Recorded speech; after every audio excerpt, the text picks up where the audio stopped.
Hey guys, welcome to Surf and Show. I'm Noel Salas, and today's surfboard review is on the Psycho Killer by Lost Surfboards. Now I have two stock 5.6. I have it in carbon wrap and PU. The carbon wrap has the radiator 4 channels, and the PU has none. And I also ordered the PU in the Performance glass because I like that flex and the feel of it. It's really lightweight and it's got great performance. So I'm excited to talk about these two boards, so sit back and enjoy the show. Now, the Psycho Killer is a spin-off of the Quiver Killer. And from what I understand, the Quiver Killer was a really good seller for Lost Surfboards. Now, and the idea behind the Quiver Killer is that it's gonna replace 1 to 3 boards in a quiver. And I've never personally tried one, but a bunch of my friends have it. And they said it's one of their favorite boards, and that's what they're always telling me. It's kind of replaced a couple boards, and it's the one they keep grabbing for. Now, there's a few things that I think that make this board really versatile just when I look at the outline, right? We know it's got its wide point front from center because it's kind of got like a little bit of a wider nose, and the distribution in the foam under the chest is excellent. This board paddled really good. Now, I always talk about an EPS has a little bit better float than a PU, and they both come in at 25.5 liters, but this carbon wrap felt like it was paddling like 26.5 liters. I felt like I could catch just about anything on this board, and it's extremely fast. But as we're talking about the outline, do you see how straight the rail line is from here to here? Well, when you get that straight of a rail line and that much rail in the water, it's not surfing like a 5.6. It feels like it's surfing like a 5.8 or 5.9 with being able to put the board on rail for a long time, even in my cutbacks. So I really felt like it had that short board, high performance vibe to it, which I liked. It has a continuous rocker, and even with that continuous rocker, it's so solid off the bottom. So I guess as I'm talking about this board, it really just reminds me of a performance board, a small wave performance board, and then I'll talk about how it groveled later. So I mentioned speed, right? And when we talk about speed, and I was also talking about it felt good off the bottom, we've got to look at rocker and concaves. So if we look at the rocker, it doesn't have a ton, but it's got some nose rocker here, and it's got probably a medium exit rocker. And that's why that's one of the things that makes this board so versatile, is because it has continuous and a good tail rocker. I feel like I can just come off the bottom, pick a spot and jam it.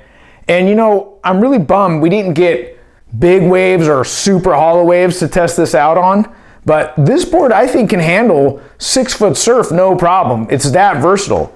Now, on the bottom here, it's running a pretty aggressive single concave into a double through the fins, and it's even pretty aggressive back here. And that double concave really loosens it up, and that's how it felt under my feet. It felt really nice, it had good flow, and it felt very responsive. So now I want to talk about the tail. We'll start with, it has a double bump, and these bumps do a couple things for me.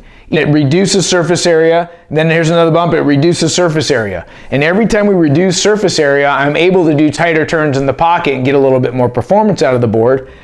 And these bumps also create a break in the rail line, and what happens when it breaks the water off, you can pivot and turn quicker. So the tail on this board's a little bit pulled in, and it felt like a performance board. Now, the swallowtail, it has the 2 points. Even though it doesn't have that V that you get a lot of the times behind the third fin, it had really nice smooth transition, and as I sink one side and the point was working and giving me that traction, as it releases, then I can engage on the other one. Like I said, it was very smooth. So let's talk about the channels for a second. The radiator 4 channels that Matt does are a little different than most channels. And what makes them different is that he's got them towed in a little bit like side fins here. And then the quad trailers are also towed in. And that's what that's doing is Matt's just trying to make the board track less. Because channels, when they're straight up and down vertical, what happens is you get going and they work really nice on a clean face. But when you get texture or the wave gets a little bit slow, that's when they start to like catch. And that's when channels don't work in your favor. But I want to mention something. I'm going to grab this baby buggy. Now, this was the last review that we did, and it has the radiator 4 channels too. It's a round tail, and if you remember on the last review, I like the board without channels better. And I'll tell you one of the main reasons why, partially through the channels, but do you see this round tail? Water adheres to that curve, so it's going to have traction in itself. And I just thought maybe the channels were a little overdone. So mentally, you think, I don't know if I want to get boards with channels anymore. Well, if we go there, we got to remember, this is a swallowtail, this is a round tail. And I also like what Matt did here. These channels go halfway through the tail. These ones come all the way up here, well past the side fins. And what that's going to do is it's going to have a little bit of traction in the tail, but as I get going down the face and I want to slide and get the board to be a little bit more playful, it won't have the traction right here. And that's what I really liked about this board with the channels. It had the grip and the traction when I wanted it, and I could still get the tail free too. Now, I mentioned earlier that the PU is in the Performance glass. I ordered it custom that way, and it doesn't have the durability, but I tell you, what we sacrifice to get the performance and the feel, it felt great. And to be honest with you, I'm torn trying to decide which one I like better, the PU without channels or the carbon wrap with the radiator 4. They both felt great. Now I want to talk about carbon wrap and the EPS constructions. I'm a huge fan of riding EPS in small waves. I just feel like it's got that lively feel, that flex, and you don't have to work as hard to get that board, to get that speed I'm looking for. So the carbon wrap's really good. It's got the carbon fiber strips running on the bottom here, and that's really helping control torsion flex, and that's how the board twists and turns, right? But as I bring it around, as that carbon wraps to the front, it's coming up here. This is going to save the rail on the bottom rail line here from cracking from on my heel side and my toe side. So that's going to protect your rails here. But there's a spot right here. It has incredible spring back. It wants to take back its shape real fast. So as I come off the bottom and I'm pushing, the board's flexing, and when that releases, it slingshots me into the next turn. That's why I like the carbon wrap so much, right?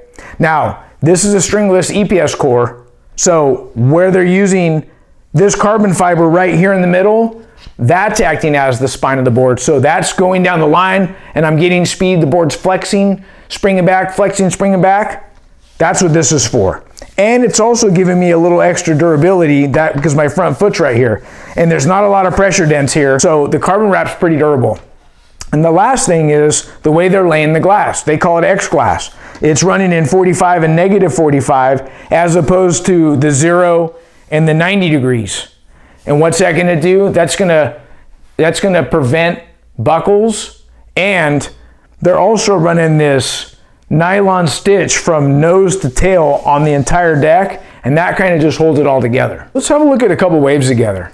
This turn right here, that cost me. It put me behind, but look at the board. Without a ton of effort, it just gets me right back where I want to be, and I can still do a couple turns on it. That speed is what I'm looking for. And then backside, there's the release. So the radiator 4 channels felt good. It had traction when I wanted it. Even like on this little wave. Quick snap, release, felt good.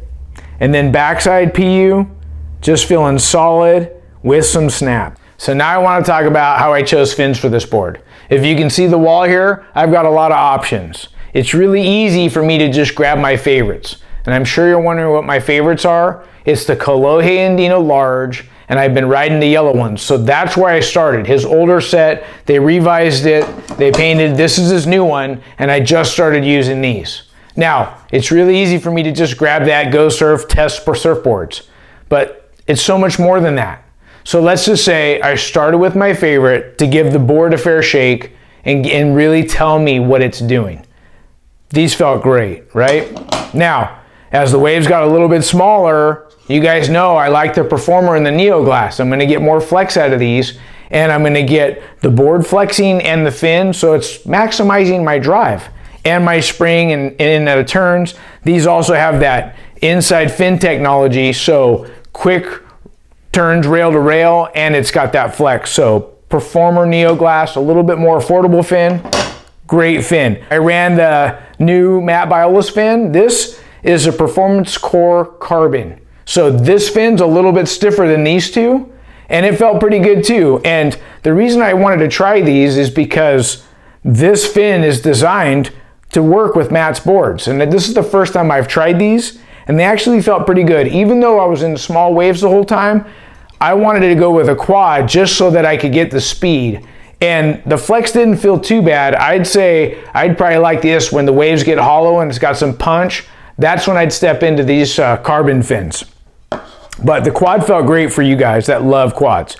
Now, here's something else. When I was riding this particular board, I felt like 2 feet and bigger, it had that speed. But I got this one wave, I'm going down the line, I kind of do a projection speed floater, and I'm watching it on video, and the board doesn't have that wow factor when it's waist high and under. So I'm thinking, okay, maybe it's just not a good groveler. I don't know. But then I thought, what if I ran a 2+1 setup? So I put the Mark Richards 2 big side fins and the small trailer and rode it as a thruster, and this board just lit up. What a fun little board. I rode it this morning because I had this hunch that, you know, if I could put a bigger fin in there and then loosen it up, I had the traction from the radiator 4 channels, I could get it loose, the board was really playful, and I had a great time. Well guys, I hope you enjoyed today's show on the Psycho Killer. We're having a great time. I hope you guys are enjoying the vlogs, cruising around, learning about stuff with us. We're having a blast. Look, we've got a lot of cool things coming, and we really appreciate your guys' input. Look, if you like the show, subscribe. You can also find us at surfandshow.com. Special shout out thanks to Matt Biolas and the folks at Lost for sending these boards down for review. That's it. See you in the water. Bye-bye.